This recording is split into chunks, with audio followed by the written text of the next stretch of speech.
Hello, everyone. This is Adam Meister, the Bitcoin Meister, the Disrupt Meister. Welcome to Today in Bitcoin.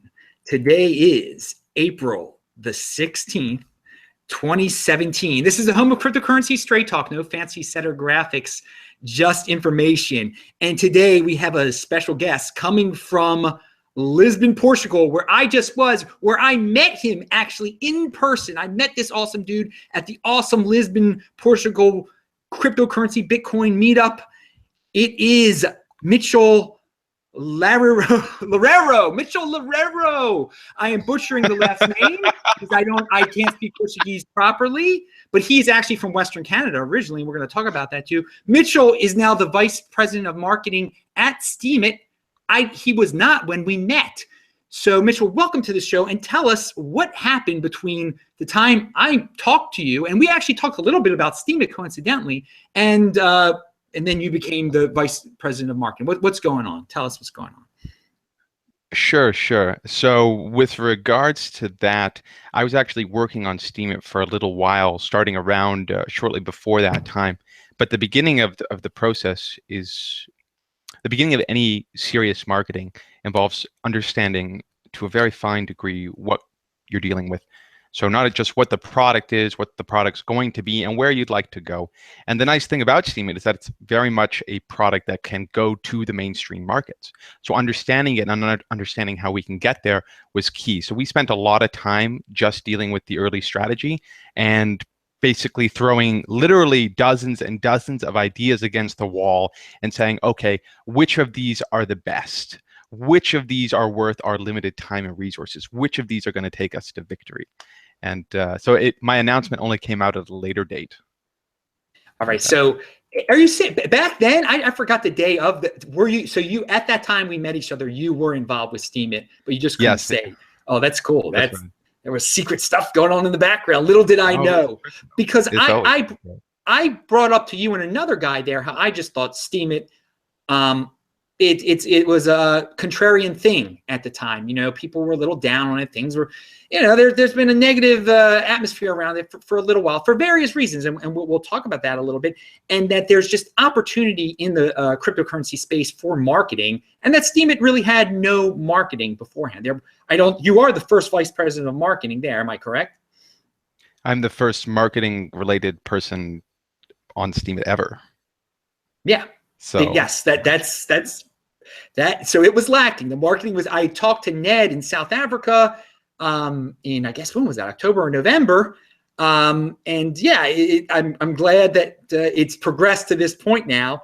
And now you've taken hold of it. So to ensure everyone, is there a lot of Steemit fans on here? To give everyone confidence, tell us a little bit about your history, because it's a pretty good history of, you know, marketing in the space and what you've done previous to this. I mean, it's really hard to start with that. I've been working for myself since I was 16, 17, running my first businesses there in Vancouver, where I grew up. That's right, I'm a Vancouverite. Us Canadians are everywhere in crypto. We just show up in the strangest places. But my work with crypto is I would classify my work with crypto separately from my other entrepreneurial work and my other startups and such things. I would start with my work with the NXT Foundation. So I worked with the NXT Foundation as the marketing strategist. I planned and moved forward the Ardor token distribution. Last year, we started that, I believe it was in May. There was a lot of preparation going into that. So that's where I really made my very obvious entry, although I had done work with other crypto entities before that, especially copywriting and marketing communication, such things. And if anybody remembers how that went with the NXT Foundation, it was spectacular, is how I would play that out. And since then, it's been a variety of very interesting projects ever since, some of which I've been happy to share in and work on for an extended period of time, some of which are still a bit quieter, but still great times. Yeah, additionally, if anybody's curious about other recent work I've done in this space, I was the guy who headed up the Steemit pre-sale. I ran that as well. I will say the entrepreneurial spirit I think it's very important that you did mention that. Because I think that a lot of people that have that spirit, I have an entrepreneurial spirit, get into cryptocurrency because it's so new. There's such an opportunity out there. And I think if you're a marketing guy, and I consider myself a marketing guy, I think you lean in that direction. Would you agree that there's an incredible opportunity out there for marketing people in the cryptocurrency space, not just at Steemit, but anywhere in the cryptocurrency space? Yeah, I definitely would. And to go specific on your point about the entrepreneurial spirit, the beautiful thing about crypto is that there are no barriers to entry. Anybody can get involved. I had my first start in crypto in 2012, but I took my deep dive as a professional and put all my time into it in late 2014, early 2015, I believe. And it's really like there aren't any barriers. If you have ability, if you have something to contribute to the community, almost any project will take that and let you express it. So you just have to decide if you want to get involved in this space. Do you believe? Do you have a vision for how this is going to explode? Do you want to be a part of this? And do you have something to contribute? And then no barriers. Marketing especially. I think it's a beautiful point, and there is nothing holding anyone back from getting into this. And the funny thing is, people say, oh, some people say, well, he hasn't been around here this long. He's been around here a lot. If you've been around since 2015, 2014, you've been around the space a long time, because there's just new people entering every day, which is a beautiful, beautiful thing that we do have people realizing that there are no barriers. I wish more people would understand exactly what we're saying here. So we definitely agree on that. Now, in Steemit obviously is I feel it's a great way to get people that are outside the space into the space. People who feel intimidated by Bitcoin. Because I get emails from newbies all the time, and as I said, they're newbies joining all the time. And I think it's a great pathway into cryptocurrency. And I think I'd like to hear your opinion on that. At the same time, we have a situation going on with YouTube demonetizing people. And I'd like to hear also what the plans are to take advantage of that situation. So let's talk first about Steemit as an entry point. So the beautiful thing about Steemit is, of course, that it runs on the Steem blockchain. And there's a lot of great blockchain technology in this space. What Steem does, and the thing that it really focuses on, it provides a real edge on, is it solves the problems of micropayments and microtransaction in a way that destroys psychological friction. The key problem with micropayments is it's weird. It's weird to send 5 cents to someone. You don't want to do that. You just don't. But on Steemit, it's effortless. It's effortless, and that's made possible by Steem. So it's the perfect entry point for people curious about cryptocurrency, because even though the product still needs a lot of work, and we're dealing with that, a lot of the parts about it just make sense. You read a piece of content, and you're like, oh, this is nice. I'm going to upvote it. And as a result, they get Steem that just makes sense. There's no burdens. There's no friction. It's just a flow of value thanks to your attention and your contribution. So it's if our product was stronger, the onboarding mechanism of the value system, the incentive model for Steem, is just so intuitive. It's when you go into the actual functioning of the blockchain that it starts to get tricky, and that's where Steem is known for its complexity. But it makes a lot of sense. And Steemit, of course, is the front-ending, the first, what's to say, use case for the Steem blockchain. Hopefully there will be many more, but it's the first one, and it's intuitive. It's like almost like a Reddit, but with cryptocurrency. It just makes sense. This is the direction we're heading down.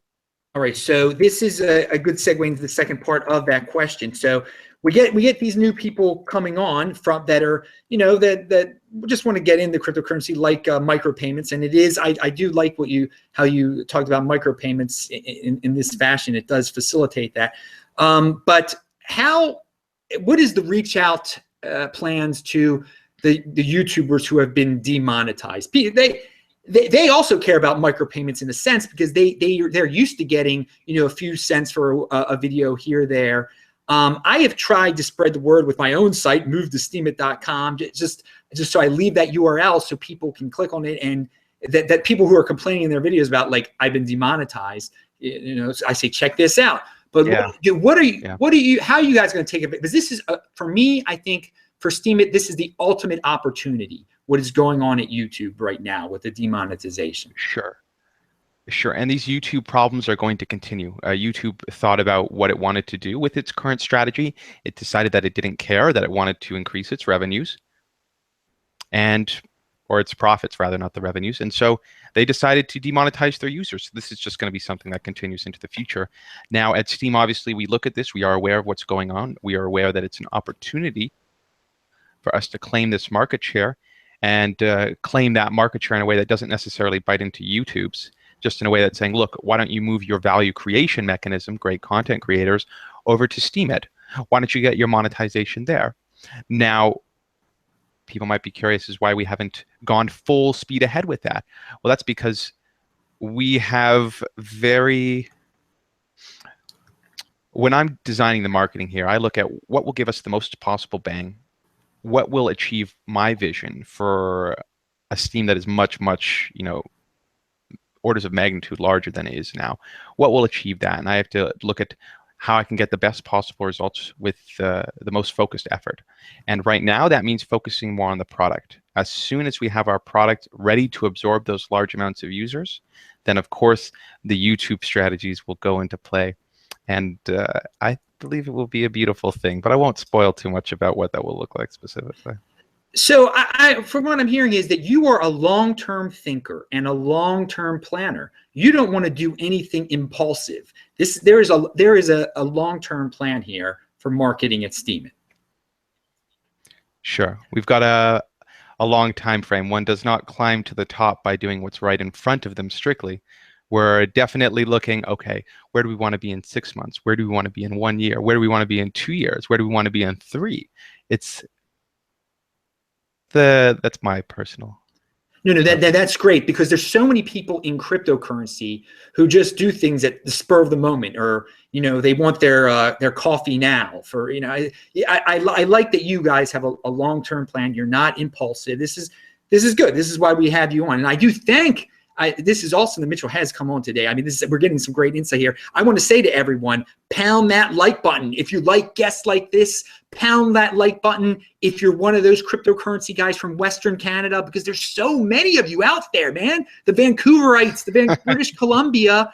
I mean, I'm from Baltimore, Maryland, which has nothing to do with over there. But I know, I have just noticed you. I don't know what, there must be something in the water there that gets something in the water, man.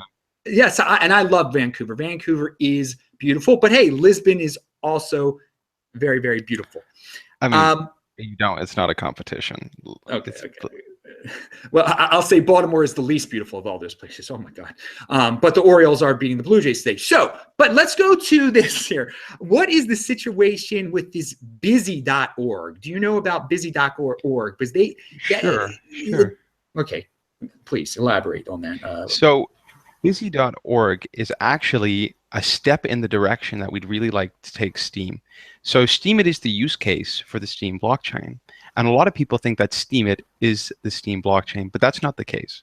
The Steem blockchain is a decentralized and distributed blockchain. Steemit, Steemit.com, is run by Steemit Inc. Okay. It happens that we're the main supporters of the Steem blockchain, but that's a community effort. And anybody can build their businesses and their projects on top of the Steem blockchain. It doesn't just have to be us running Steemit. There could be someone who comes along and wants to create and monetize a Steem version of Twitter, or a Steem Instagram belong in some forms, any other kind of social application that can take advantage, or that could have utility from these kinds of micropayment technologies and zero transaction fee tech. So there's a large variety of applications. Now, busy.org came along and said, we're going to be the first ones to do this outside of Steemit Inc. And they did a great job. It's a completely different way of digesting the content, but for a lot of people, it's more intuitive. Not everybody's looking for, functional style hashtags and groups that they can go through. For them, you got a single screen, a single interface. You click to the topic you want, and you can find the best to memory. So that's what busy.org is, and hopefully there'll be a lot more things like it in the future. Now, since you are the vice president of marketing at Steemit, at the Steemit Corporation, basically, correct? You are now, are you going to partner at all with busy.org? Are you going to mention them? And do you have any plans to do anything? Or are you just going to say, hey guys, do your own thing. Good luck with the Steem blockchain. We like what you're doing because it's a complementary marketing thing. But do you have any reach out to them or anything? Sure. So at this stage, because the Steem blockchain is still young, we do partner with and we do work with on the technical aspect of any projects that are building on it. You might see a lot of them are built by our developers. Others are built by independent developers, but our team often interacts with theirs. And that's definitely the case with busy.org. And we certainly want to promote, and we certainly do help promote their work. We are happy for people to be using busy.org. We're going to be happy for anybody using any service on the Steem blockchain. Why that is, so that's clear. Any service on the Steem blockchain that is useful, that people want to use, that it will create demand for Steem. It will create more value for the ecosystem as a whole and let people spend more of their time trading value between each other that way. Oh, right. So the more we help any project using the Steem blockchain, the more every other project benefits, whether that be busy.org. Okay. Oh, wait, you there? Sorry. Yeah. Oh, good. Anyway, hey, I wanted to point out, someone in the chat, people in the chat said there's a guy from Saskatoon there and a guy from Winnipeg. If that is true, then that's just awesome. My God. Fellow Canadians, it has been so long. It has been so long. Well, I know Barry's in the chat. He's from the Toronto area, but I'm just saying Saskatoon, that's pretty hardcore, man. Saskatoon's a serious place, man. Serious place. And Winnipeg, I mean, that's a hardcore city. I mean, it's a big city. They got a hockey team, so they're hardcore. But hello, yeah. Canadians out there. Hello, I love the Canadians. Oh yeah, and Gabriel should be out there. Yeah, there's Gabriel. He's from Vancouver originally, also like you. Fellow Canadians. I think you might know. I mean, you might know Gabriel. We are. Well, Gabriel, what? From Steemit. He's Gabriel from Steemit. He's the good-looking guy from Steemit. He's a good-looking guy. He lives down in Chile with the he's got the Fort Galt down there, that project. He's posting a lot.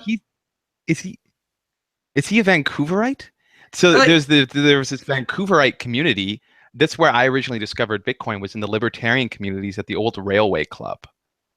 Okay, well, that's what it was called. It was called the Railway Club. I remember a Gabriel being there. I remember a lot of cool guys being there. That's where I first discovered it. That's where I first talked about it with friends.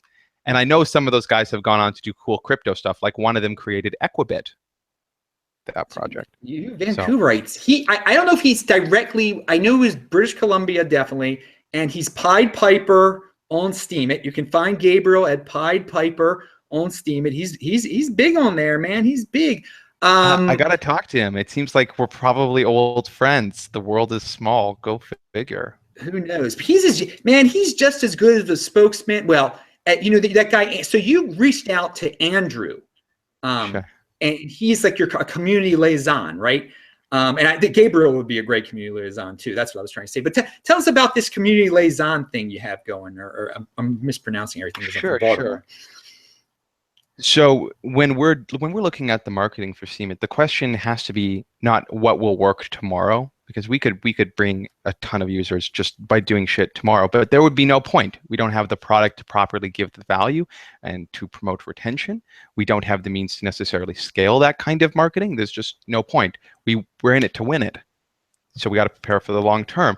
And that preparation starts now with making marketing systems and marketing strategies that are going to scale over the years.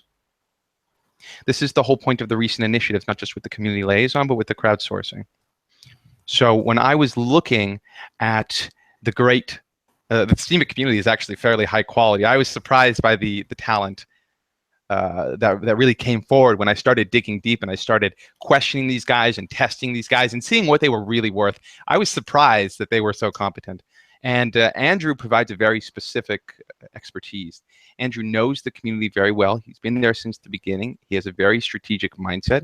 He's an avid content producer. He's always interested in learning, and especially with the coordination and community aspects.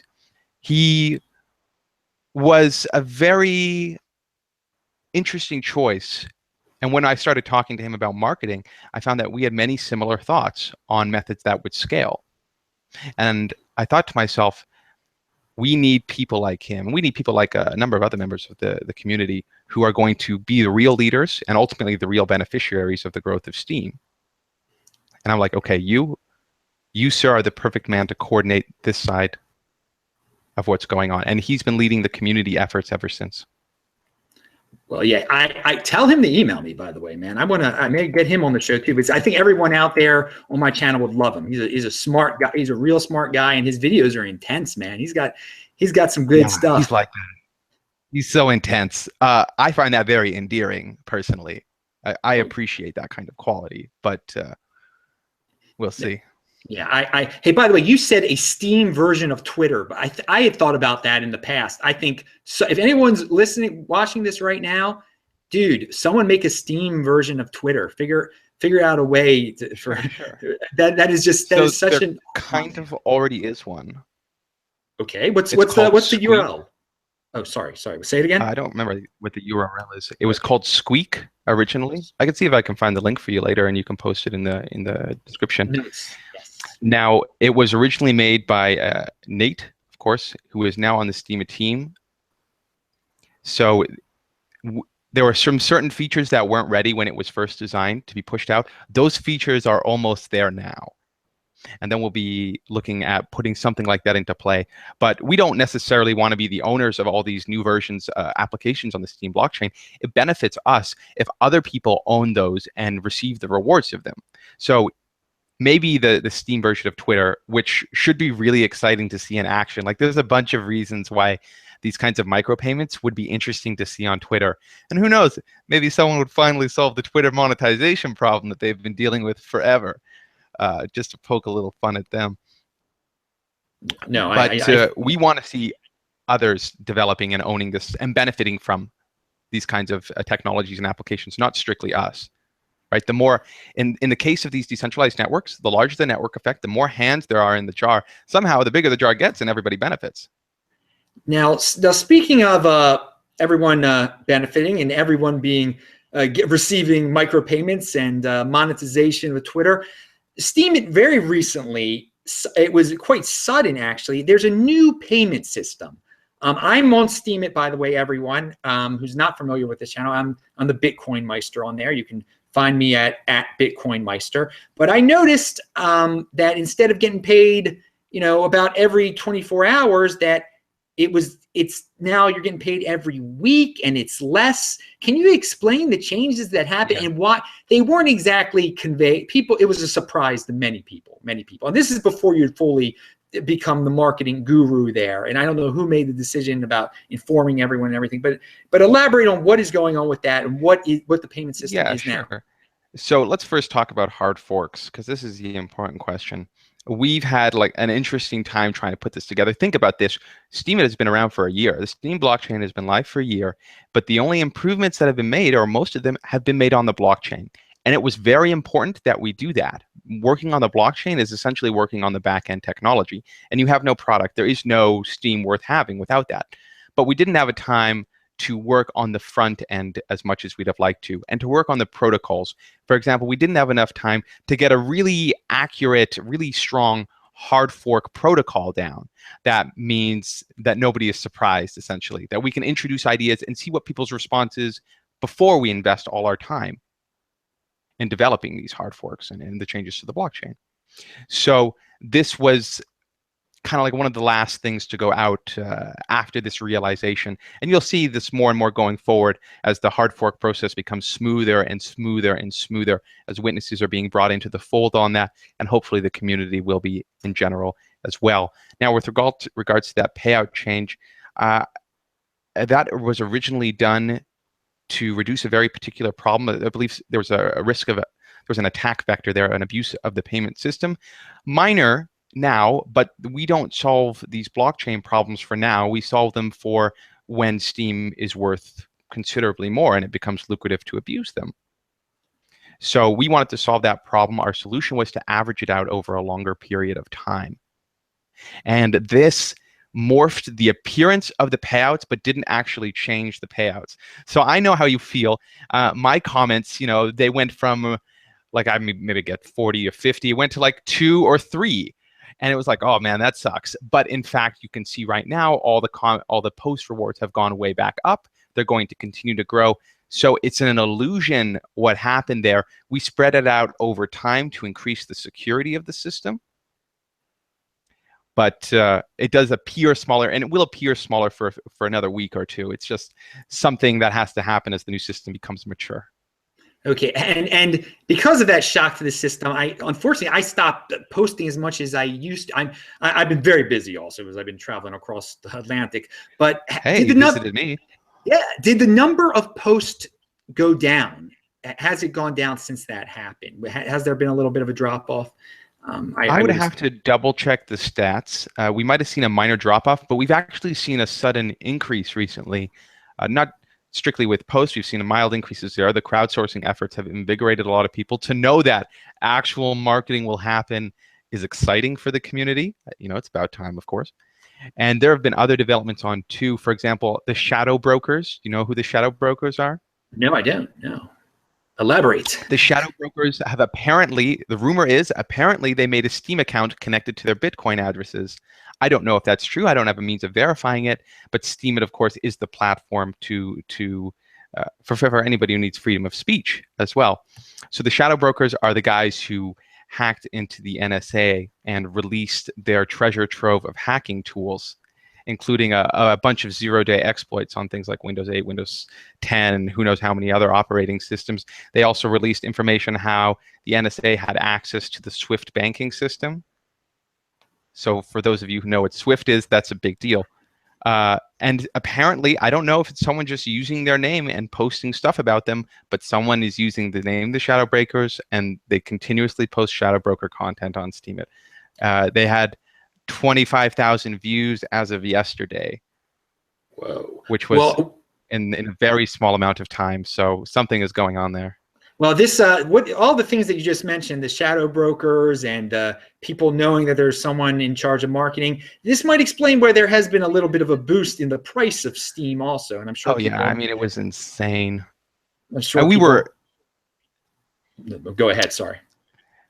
It's not really my place to talk about matters of price, of course. Working for Steemit Inc., it's not really our concern. We focus on the product. But it seems like there's renewed confidence. I'm not going to make any promises about what's going to happen in the future, but I know that I'm certainly going to do the best I can, and I want to add Steemit to my list of successes here, not to my list of failures. So we'll do what we can to encourage the optimism. I understand. And on that note about the future, can you tell us about any interesting changes that are on the way? Anything that you haven't mentioned? Sure. Please share, because this is your platform. So not everybody has seen the growth plan, which would fairly specifically explain, but let's talk about what some of those are, because they're going to have dramatic effects on the platform. So one of the big changes that will be coming to Steemit, and I think personally one of my favorite ones, is the introduction of communities. Now, communities, one of the big challenges with Steemit is you have a single stream, or basically a small set of streams, but all the content gets mixed up. So there's this competitive mechanism that brings the most popular content to the top. Yes, that's nice, but people don't come to a place like Steemit, or they don't use a service like Reddit or anything with a stream so that they can find anything. They want to find things that are relevant to them. So communities are our method of saying, look, you control the general idea of this community. You decide what's there, and you can even take a portion of the rewards of that go on there for your curation and your moderation of that community. And that opens up an amazing new set of options for us. As a social platform, our key problem is, can we get the platform to the point that it's good enough that it delivers similar social benefits as other services? And then at that point, when those social benefits are delivered, can the power of the Steem blockchain, of micropayments, effortless micropayments, can we get people to just give it a chance? Because the moment you see that you just got $10 for your comment on some post, it switches something changes in your brain, and you're like, yeah, you know what? Screw Facebook taking advertiser money and abusing me that way. What about me? I should get rewarded for my contributions to the content. Just switches the flick. So It's going to be a huge deal. Communities will be a huge deal. They're going to open up marketing in a variety of ways. It'll change the way people interact on the platform. People will start forming very specific, cohesive groups to accomplish very specific things. Someone wants to talk about ICOs, they'll form an ICO group. And the people who post the best content about ICOs, clear, defined, specific information, will be rewarded. People who want to talk about, I don't know, cat videos, and they post the best cat videos or the best cat memes, they'll get rewarded for it in a way that you can't have right now with the single stream system. They're going to be huge. That's just one of the things coming along. I think that's awesome.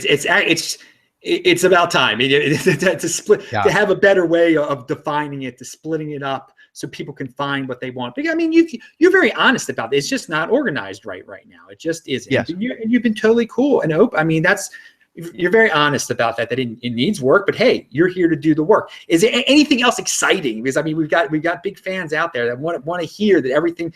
I mean, you've got some loyal people over there, and so they want to hear. Yeah. They want to hear some good stuff, some confidence building. You've been building some confidence. Let me tell you. Sure. The second big thing that, and this is one of the chief innovations that Andrew and I are going to be bringing to the community, is the crowdsourcing effort. And this is going to be really unorthodox. We're going to be doing marketing in a new way. We're going to be saying to the community, as a whole, we probably know better than, even as I do individually. Sure, I'm an expert at what I do, but if you put 1,000 people in a room, I bet they can vote on decisions better than I can. The problem is we don't have any way of organizing that group of people, of directing them appropriately, and using that time efficiently. And this is all about using time efficiently, making 100 people put in 5 minutes of thought time so that I don't have to put in 500, right? Yeah. Because the 100 people are going to do a better job with their 5 minutes than I would no matter any number of hours that I spend on it, most likely. Not always, but it's the nature of the distributions. Generally, the crowd is a useful source of this kind of information. So we're approaching, this is very appropriate to crypto and the DAO structure, of course. We are approaching this new kind of marketing, and we want to see if we can get it working. We want to see if we can say to the community, look, if you have a great idea, we'll reward you for it. We'll partner with you. We'll back you up to take this forward. And that's going to be a big deal. We saw, you can look at a very similar comparison, not the same. The Dash model in the way it incentivized the community is much more primitive than what we're talking about. And it was very successful. It was very successful. It was worthy of respect, I think. And we're talking about taking those principles and putting them on steroids, on giving them a proper protocol, proper functions, proper organization, professionalism, essentially. This is what we're trying to do. We hope it'll be amazing, but who knows, right? It's a big test. It sounds exciting, and I'm glad that you're aiming toward professionalism. Definitely, that's a good word to use, and it gets me excited. I want to take a step back. What is your screen name on there right now? On Steemit, do you have a page on there? The Steem name is @Zurvanic. Zurvanic. If you want to know the origin of the name, truth be told, I'm a nerd. I know I'm in crypto. It's not a big deal. We're all like that. But it comes from an ancient god of time. And I chose that name because I think time is really precious here. It's not just precious for me, it's precious for you. And it's really relevant in Steem because we have a several year window to accomplish amazing things with Steem. So I thought it was a very appropriate name for the site to name it after a mythology of time. So I want to talk about, to close off the interview here, because people want to hear a little bit more about you or your thoughts on cryptocurrency in general, because you've done a great job of talking about Steem, and we'll get back to that at the very end. But what's your thought on what's going on with Bitcoin right now? And do you care that people, when they do earn Steem, are generally trading it for Bitcoin? I mean, a lot of people are. I mean, I am not confident in Steem, the cryptocurrency, yet. I tell people this is a way to earn Bitcoin. Do you look down upon that outlook, or do you feel like you have an unofficial partnership with Bitcoin? Tell us your Bitcoin thoughts. So people have that concern because some people think that the incentive structure of Steemit and Steem isn't fully tied. because that mere influence in the community doesn't justify holding, and mere user base doesn't justify holding over a long period of time. People don't know that, of course, we're aware of this situation, and of course we have contingencies. Of course we have our own plans on how to evolve the blockchain over time, and they might be kicking themselves in 6 months, in a year, in 2 years, when they sold their Steem early on, because they thought that we didn't have the foresight to understand how an attention economy, and that's what Steem is, right? It's an attention economy. How that works, of course we understand how that works, and of course we're going to take advantage of it. Now, to comment on the Bitcoin thing, I really see Steem in the future diverging from Bitcoin. Of course, there's going to be a close relationship, as there should be, between all cryptos, because just like with Steem, the whole crypto community rises together one way or another. But Steem is going to be an attention economy token. It's going to work fundamentally different from Bitcoin as it matures into a store of value. So we're going to see those two become decoupled sooner rather than later, I'm betting. And the decoupling for Steem, it will be obviously good for Steem. For Bitcoin, who knows? Bitcoin doesn't need any help. Or maybe it does, given the current situation with this whole ASIC miner shit. It's hard to say. I'll say, but yeah, that's a good opinion there. I don't think Bitcoin needs too much help. It needs we need to just clarify. Everyone, SegWit, pro SegWit here. Okay. I don't think that's an option anymore. I mean, the problem is that one of the major reasons, I'm a fan of SegWit, and of course I'd like the direction of the Lightning Network. The concerns are that a lot of the value from the Bitcoin blockchain comes from the hashing power. And if the ASIC miner claims are true, Jihan has been screwing with this a little bit, then we may lose a lot of that hashing power with the network. So we might need to find an alternative solution. I don't know what that is, but we have to think about that. The important thing is Bitcoin is valuable because it's secure. Security is everything to the network. And then after that, value is everything. And only after that is scaling relevant, because Bitcoin can still serve very valuable market functions without needing to be a microtransaction network.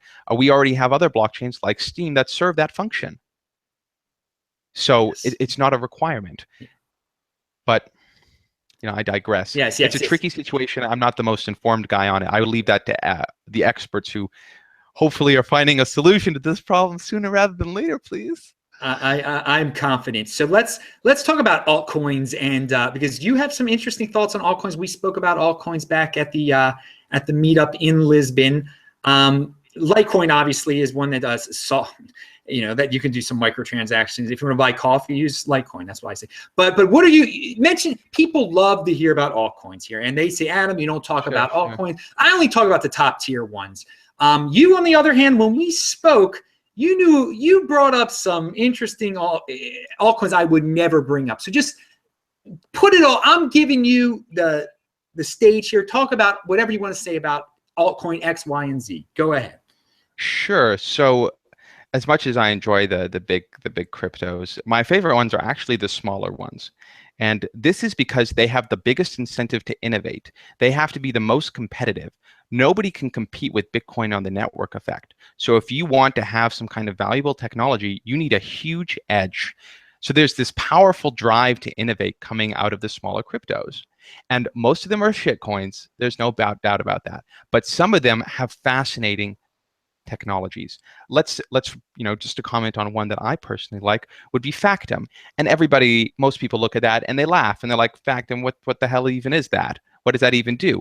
But of course, from the perspective of a business guy like me, I look at Factom as a beautiful project. There's no guarantee that it will be a success, but notarization for the world. And that's a hugely lucrative service. I studied law in my youth. I know the value of notarization and notarization of documents and processes made automated. So I look at Factom like that's an innovative project. I looked at Shadowcash, which is now Particle, with its aims. Now they've legally reformulated into Particle. They have a really ambitious project, and they're trying to do that in a legal and ethical way in Switzerland, which I respect that effort. I don't know if it will be successful, but I certainly respect that they're trying. And they're trying to create a decentralized marketplace that solves a lot of the problems of Open Bazaar. Now, what they haven't realized is that if you do the analysis, if you had been watching what was going on in that community, it's highly likely that they already have most of that technology done. So it's a little bit deceptive how they're presenting it. They're farther along than a lot of people expect. There's just two examples. You can look at something like, let's see, what would be another good example? You know, Sia coin. Sia coin, very simple idea. But there's this, like, the way that something like Sia could disrupt the way you store your data is unfathomable. And you don't even have to know what's going on. We could have every service in the world, every developer could be running their data storage using Sia as the back end. And you would never see it as a front-end user, but you could be taking advantage of this decentralized network. This enormous push to innovate here makes them very, very interesting projects. The only question is, do you have the ability to investigate and find out if their team is truly legit? Which is depends on us individuals. Yeah, there are a lot of shady ones out there, as you as you said earlier. Shitcoins and scams, and you know, over time you develop a spidey sense for it, and you have to be skeptical about it. And I'm certainly not going to say no to anybody about doing that. I am definitely, obviously, very skeptical myself. But there are good projects that will achieve really good things in the world, and I think those ones deserve our support. So are we living through an altcoin bubble? Obviously, I think, well, there's two different ways of looking at it. Is there an overall altcoin bubble? Is there just one of the second and third tiers, or are some of these first tier ones part of an altcoin bubble? And could which first tier altcoin do you see just totally bombing, now going down the drain? So that's a many-part question. Sorry. Let me join my coin, open my coin market cap. To the guy who made Coin Market Cap, I don't really love your website, but things for me, so thank you so much. Thank you so much. Let's talk firstly about the bubble question. There is definitely over speculation. Now, crypto is built on speculation, but that's not a good thing. That's a serious problem. We had the original speculation with Steem that pushed up to 300 million. That was not healthy. A slower and stabler growth would have led to the long-term successes of the network as the positive feedback loop went into play. Instead, you had the pump, which is followed by a dump, which upsets the loop, which is problematic. Okay.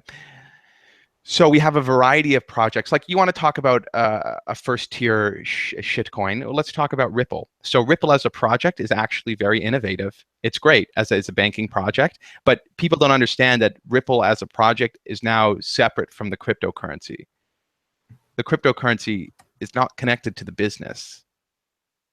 I mean, I really should double check that before making that claim, but to the best of my knowledge, I haven't found out the connection between them. And I try to do my research and my fundamental analysis. So I look at it, it's 1.2 billion market cap, and I'm like, that's just not realistic. You want to look at something else that will probably bomb? Well, BitConnect is a shady coin. I'm not happy with it. Another one that I don't think is necessarily in a good direction would be, believe it or not, Dash, because they don't have the technology to scale with their new cap, and they're not really focused on developing it. They're trying to be a currency, but crypto needs more currencies. What crypto needs is assets that happen to have these functions, but can change the world. So again, I use the example of Factum, something very basic, but solves the problem of spamming notarization while increasing the utility. Something like Ethereum, of course, amazing technology. Something like, let's pick another one, Steem, microtransactions. We could look at Melonport, decentralizing hedge fund management. The Aragon network is going to come out, digital jurisdictions. Kudos to Luis Cuende and Jorge Izquierdo for that. I can go down the list and look at these things that are going to have effects on my life. Augur, imagine, like, prediction markets. We don't even know how that's going to play out. Is it overvalued? Probably. But the technology itself, you will feel the effects of that in 5 to 10 years. Whoa. Well, let me say one thing here. Mitchell has shared a lot of information about these altcoins. Remember, Adam Meister is not recommending these. I give people with different opinions a voice here. And Sure. Mitchell has talked about things that I usually do not bring up on this channel. But I do something that the crowd always asks when people start talking about altcoins, and I don't know if you can share this or not. You don't give me exact percentages or whatever, but what is your portfolio made up? You obviously do hold some altcoins. Which ones would you be willing to mention, or can you mention any, or is there no point? I wouldn't comment on that, of course. Okay. Like that's not relevant information. Nor would I necessarily say that I'm recommending anything. But I would say that if you want to really contribute to the space and you're going to put your money in instead of your time and labor, there are projects with real fundamentals. There are projects that could really change the way our internet infrastructure works, how we organize socially. You want to participate in something great in crypto. You don't want to just be a part of pump and dump scams. That's good. Don't be a part of that shit. Contribute, find the great projects, go join them, be a part of them, help them change the world. Be there from day one, from ground zero, because you can do that in this space. You just have to do your research. I'm looking at the top 50 list, and I can look at 10 projects that deserve a lot more support than they get. Yeah. Well, you're thinking logically about this. I like what you had to say about Ripple there too. It was a very good point. And yes, people ask all sorts of questions about portfolio. Like the crypto space is interesting. People will ask me, how many Bitcoin do you own and stuff. I mean, questions, it's weird. Sure. It's like I wouldn't ask you how many bars of gold you own. That's not really appropriate. So what, I can break into your house and get them? That's not acceptable. And nor am I'm a financial expert in general, even though crypto, of course, is not regular financial stuff. I'm not that expert. I don't know everything. Maybe I'm wrong about Ripple. Maybe I'm wrong about BitConnect. That's totally fair. But what I'm saying is you can do your own research, and there's real stuff in this community. You don't have to rely on me saying something or Adam saying something. You can just find out for yourself, and there's no one you should trust more. Well, on that note, I want to thank you for being on the show today. This has been awesome. Do you have anything that I didn't bring up? Anything you'd like to bring up to everyone out there about Steemit or about anything? I'd say there's a lot of great projects coming in the near future. For those of you, I want to put out and mention I've been talking about projects that are going to change the world, so I should back that up. Obviously, Steemit, changing how the attention economy works. For those of you curious, Aragon is also digitizing companies on the blockchain. Another great project by Luis Quende, very professional team. I look at Santiment as well. I help them a bit. They're trying to create a financial data market. Very exciting. There's a bunch of projects like this that are worth looking at. And I just want to encourage people, professionalize, right? Get legitimate. Crypto is not this thing that's going to go away. We are the next generation of the web, and we're building this shit right here, right now. Shit, seriously, build your life on it, because it can certainly build your life for you. Whoa. On that is an awesome conclusion to this interview. Oh, man. What could I say? Mitchell, thank you very much for being on the show today. Hopefully we'll talk some more Steemit in the future. I really hope everything goes well with Steemit. I think, again, it's going to get more people into Bitcoin. It's going to help solve this YouTube issue. Who knows? The sky's the limit. And I really appreciate that you're taking it to a new level of professionalism. So again, I'm Adam Meister, the Bitcoin Meister, the Disrupt Meister. Remember to subscribe to this channel. Pound that like button now, everyone. Pound that like button. Check out the notes section below. We're going to add some more notes. Mitchell's going to probably send me a couple more links that aren't down there now. But again, thank you, everyone, for being here today. Thank you, Mitchell. I will talk to everyone tomorrow. Bye-bye. Bye.